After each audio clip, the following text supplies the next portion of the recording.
कित्येक दशकात आम्ही असे म्हणिना की आमच्या समाजाचो विचार करूंक ना.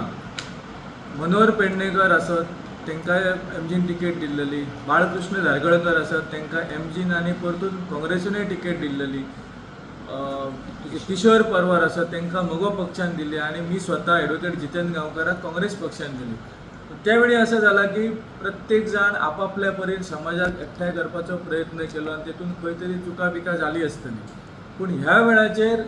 जे ज्येष्ठ कार्यकर्ते आमचे असत, जे पेडण्याचेच न्ही तर संबंध गोंयचे,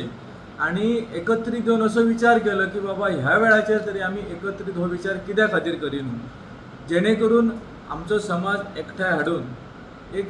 बाकीच्या समाजा बद्दल एक मेसेज वयतली की बाबा ह्यो समाज एकठांय जालो आनी खंय तरी विचार करपाक आमी भाग पाडटले, अशातलो हो उद्देश आसा. जिथं जिथं आपली लोकसंख्या आहे तिथं सुद्धा आम्ही ही पत्रिका पोचवलेली आहे आणि त्यामुळे गोव्यातील जे प्रमुख कार्यकर्ते आहेत किंवा जे इकडचे मतदार आहेत हे सगळेजण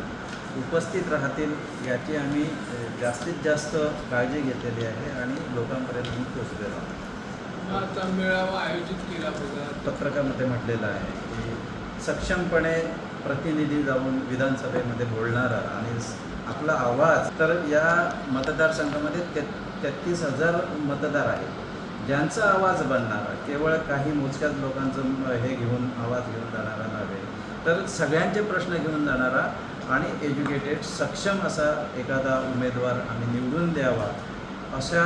निवडून देण्यासाठी पक्षानेही त्याचा विचार करावा, अशा ह्या गोष्टीसाठी आम्ही करामध्ये मेळावा आहे. हो पत्रकार परिषद घेऊन सगळ्या गोंयच्या जनतेक, जसे आम्ही म्हटले पेडणे मतदारसंघ आसातच, पूण ह्या मेळाव्याक इतर गोंयचे आमचे समाज बांधव ते ह्या मोठ्या प्रमाणात सहभागी जातले, अशातलो मेळावो आसा. ह्या मेळावा समाज हो मेळावा तुम्ही जशा पद्धतीने काम करतात, समजा फाल्यां तुमकां सोडून भायली एखादी व्यक्ती दिली म्हणजे तुमच्या समाजाची,